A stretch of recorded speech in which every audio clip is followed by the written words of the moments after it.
नमस्कार, मैं हूं आपका एस्ट्रोलॉजर संदीप कटारिया और स्वागत है आपका आप ही के चैनल पर। इस वीडियो से हम एक नई सीरीज की शुरुआत कर रहे हैं और वो है step by step horoscope analysis. देखिए क्या होता है ना कि व्यक्ति अलग अलग जगह से एस्ट्रोलॉजी सीखने की कोशिश करता है।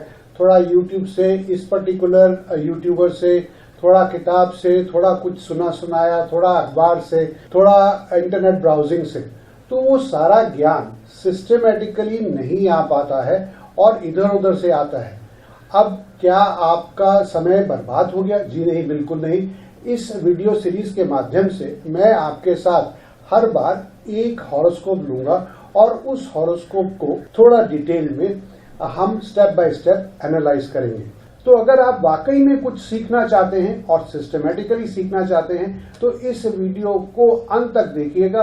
ज्यादा से ज्यादा मैं आपको परमिशन ये दे सकता हूं कि आप इसको 1.25x पर देखिएगा, पर कोई भी सेक्शन स्किप नहीं करिएगा क्योंकि मैं फालतू बातें बिल्कुल नहीं करने वाला हूं। तो हम आज क्या डिस्कस करने जा रहे हैं, इसका इंडेक्स अब आपकी स्क्रीन पे आ जाएगा।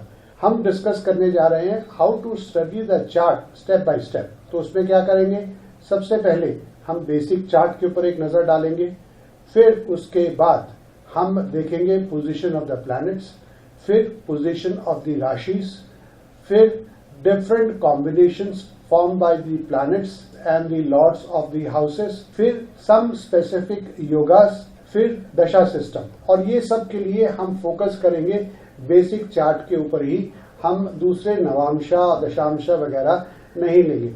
अब हम ये स्टडी तो कर लेंगे, पर इससे हम फायदा क्या निकालेंगे? इससे हम फायदा निकालेंगे, हम इनके प्रोफेशन के बारे में समझेंगे और अपने प्रोफेशन से क्या ये पैसा कमाते भी हैं। फिर उसके बाद हम इनकी हेल्थ के बारे में जानेंगे और इसके बाद इनकी हॉबीज के बारे में जानेंगे और इसके अलावा क्या कोई विशेष चीज हम ऑब्जर्व कर पाएंगे। तो आइए बिना देर किए शुरू करते हैं। तो ये है इनका बेसिक चार्ट जो कि कन्या लगन का है, यानी कि इन लग्ना देर इज वर्गो साइन और लग्ना में है मार्स यानी कि मंगल 11 डिग्री 21 मिनट के। उसके बाद दूसरे घर में है केतु 20 डिग्री 56 मिनट के। तीसरे भाव में है बुध और सूर्य। चौथे भाव में है वीनस और मून। पंचम भाव खाली है। षष्ठम भाव में यानी कि in the 6th house there is Saturn and it is in its own sign। सप्तम भाव खाली है। राहु अष्टम भाव में है और नवम भाव दशम भाव खाली है और 11वें भाव में है जुपिटर यानी कि बृहस्पति और 12th हाउस फिर से खाली है। आइए अब प्लैनेट्स के एस्पेक्ट्स को डिस्कस करते हैं। तो हम शुरू करते हैं मंगल से और प्रथम भाव से। तो मंगल की एक दृष्टि पड़ रही है, ये सप्तम दृष्टि है, और मंगल की चतुर्थ दृष्टि पड़ रही है चतुर्थ भाव पर और मंगल की 8वीं दृष्टि पड़ रही है इनके अष्टम भाव पर। शायद ये आसान है समझना। इसी तरह से हम आगे चलते हैं।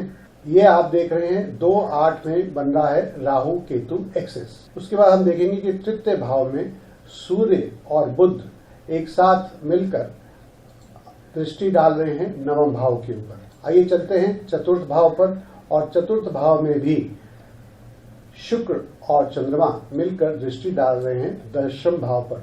दशम भाव किसका होता है जी? ये प्रोफेशन का होता है, आप सब जानते ही होंगे। उसके बाद षष्ठम भाव में शनि है और शनि 3 जगह एस्पेक्ट करता है, अपने से तीसरे घर में और ये रहा, अपने से सप्तम भाव में ये रहा और अपने से दशम भाव में, और ये रही शनि की। यहाँ पे भी मैं उम्मीद करता हूँ कि समझने में कोई मुश्किल नहीं आ रही होगी आपको। और अष्टम भाव में है राहु, ये हम पहले डिस्कस कर चुके हैं। सीधा चलते हैं एकादश भाव में और एकादश भाव में बृहस्पति देव हैं और ये भी 3 दृष्टियां डालते हैं अपने से पंचम। तो ये रही उनकी पहली पंचम दृष्टि। उसके बाद अपने से सप्तम, तो ये रही इनकी सप्तम दृष्टि और तीसरी दृष्टि अपने से नवम होती है। तो ये रही बृहस्पति की नवम दृष्टि। अब हमने ग्रहों की पोजीशन, राशियां और ग्रहों की दृष्टियां डिस्कस कर ली। अब आगे चलते हैं। अब हम देखते हैं कि लगन लॉर्ड कौन है।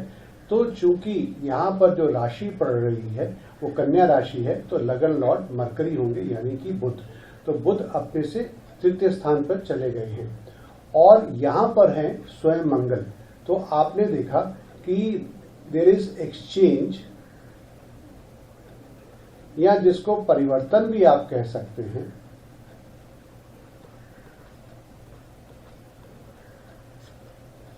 Between the first Lord and third Lord. तो इससे क्या होता है, इससे कुछ फायदा होता है, इससे कुछ नुकसान होता है जातक को। फायदा ये होता है कि उसका बड़ा अच्छा प्रेम रहता है अपने पैशन के प्रति, यानी इनकी जो भी हॉबीज होंगी ये उसको बहुत सीरियसली लेंगे और उसको बहुत आगे तक डेवलप करेंगे। और जो नुकसान मैं आपको संक्षेप में बताना चाहूंगा कि इनकी फाइनेंशियल पोजीशन में थोड़ी फ्लक्चुएशन या ऊपर या नीचे जा सकती है, और वही चीज इनके मूड में भी हो सकता है। इनका मूड जो है कभी बहुत अच्छा हो सकता है और कभी इतना अच्छा नहीं रह सकता है। आइए एक और परिवर्तन देखते हैं, और ये परिवर्तन है exchange between the fourth Lord, और ये बताइए फोर्थ लॉर्ड कौन है? जी हाँ, बृहस्पति देव, एंड दी 11th लॉर्ड, और 11th लॉर्ड कौन है? जी हाँ, चंद्रमा। तो आपने देखा इन्होंने स्थान परिवर्तन किया हुआ है। बृहस्पति ने अपना स्थान चंद्रमा को दे दिया और चंद्रमा ने अपना स्थान बृहस्पति को दे दिया। इससे बहुत फायदा होता है जातक को, धन का लाभ तो होता ही है और घर का सुख यानी कि डोमेस्टिक लाइफ इनकी अच्छी रहती है। और इसी तरह से आप एक और परिवर्तन कह सकते हैं, और वो है the exchange of 7th Lord with the 4th Lord. ये वही है जो हमने डिस्कस किया, पर चूंकि बृहस्पति 2 राशियों के स्वामी हैं, ये एक और परिवर्तन बन गया, पर वही है कि ये घर परिवार को लेकर सुखी रहेंगे। चलिए अब हम कुछ योगा ढूंढते हैं इनकी कुंडली में कि योगा है कि नहीं है। यह सबसे पहला योग आप ये देख रहे हैं, ये बुध आदित्य योग है। ये व्यक्ति को बहुत समझदार बनाता है।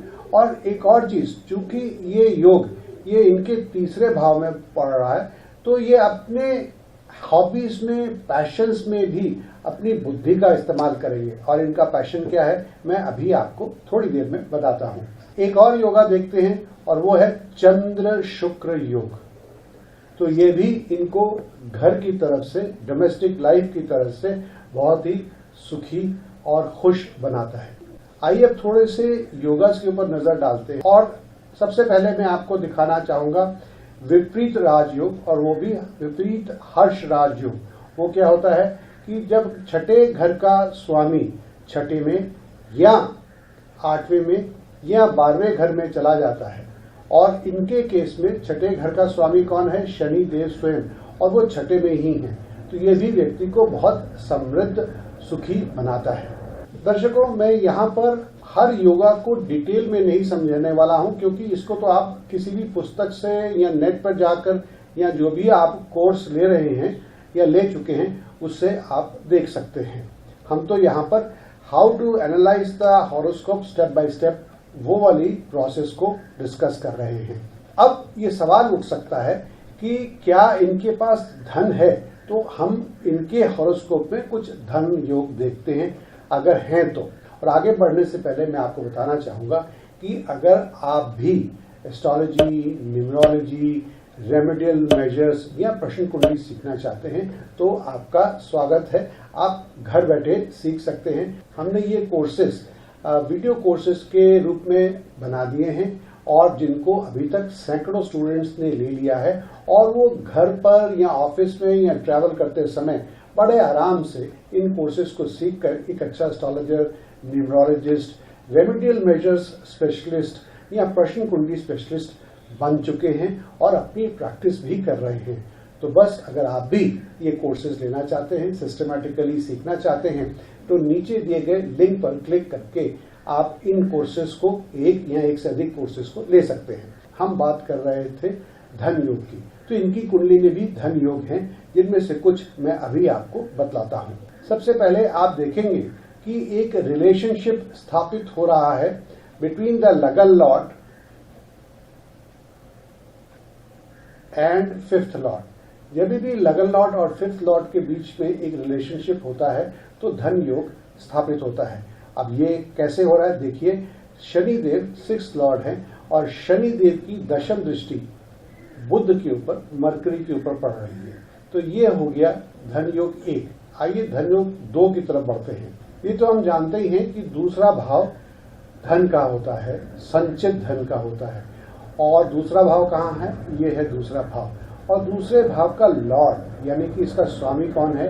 इसका स्वामी है शुक्र, क्योंकि दूसरे भाव में जो राशि पड़ रही है वो तुला राशि पड़ रही है। एक तो दूसरा भाव का स्वामी अपने आप में ही चौथे भाव में चला गया है। ये भी इशारा करता है कि ये इनका घर अच्छा है।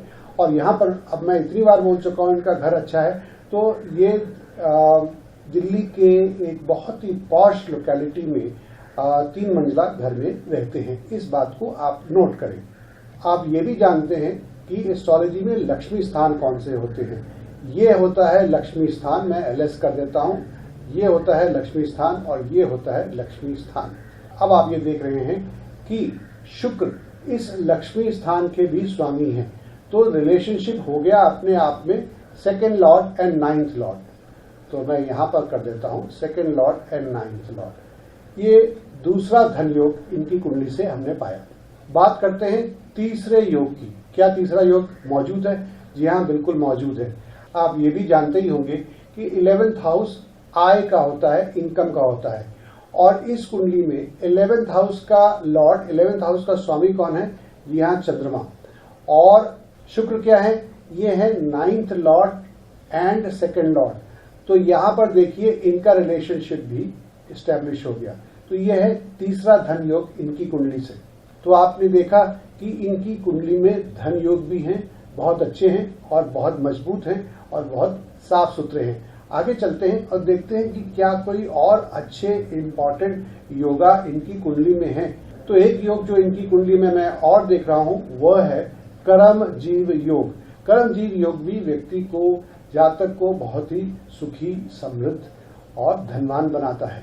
आप देखेंगे कि इनकी कुंडली में कर्म जीव योग है मंगल के रूप में। अगर चंद्रमा से मंगल की पोजीशन को देखेंगे तो ये 10th हाउस बनता है। मैं यहाँ पर यूं बताने की कोशिश करूंगा, तो इसको आप लगन मान लेते हैं, तो यहाँ से मंगल 10वें स्थान पर होगा, तो ये कर्म जीव योग बन गया। एक और चीज जिसके बिना हमारी डिस्कशन, हमारी ऑब्जर्वेशन पूरी नहीं होगी, और वो होगी कि 11वें भाव में बृहस्पति एक्सॉल्टेड है। तो ये अपने आप में सोने पर सुहागा है। एक तो 11वां भाव, उसके अंदर जुपिटर को प्लैनेट ऑफ एक्सपेंशन बोलते हैं। ऊपर से जुपिटर एक्सॉल्टेड है यानी कि उच्च के हैं। तो इससे अच्छी बात क्या हो सकती है? तो कुल मिलाकर हम ये निष्कर्ष लगा सकते हैं कि ये बहुत ही धनी, समृद्ध है। दूसरी बात, इनका घर बहुत बड़ा है, बहुत अच्छा है, बहुत सुंदर है, जो कि मैंने आपको कंफर्म कर दिया। अब बात करते हैं इनके प्रोफेशन की। तो इनका प्रोफेशन भी बहुत अच्छा है, क्योंकि उसके ऊपर वीनस और मून, इनका एस्पेक्ट तो है ही है। और जो 10th लॉर्ड है वो अपने आप में 11th लॉर्ड के साथ है। तो इनका प्रोफेशन भी बहुत अच्छा है। ये ट्रेडिंग करते हैं और कुछ सर्विसेज प्रोवाइड करते हैं ऑटोमोबाइल के क्षेत्र में। अब बात करते हैं इनकी हॉबीज की। तो हॉबीज कहाँ से देखेंगे? यहाँ इनकी हॉबीज देखेंगे हम तीसरे भाव से। यहाँ पर सबसे पहले तो बुध आदित्य योग बना हुआ है।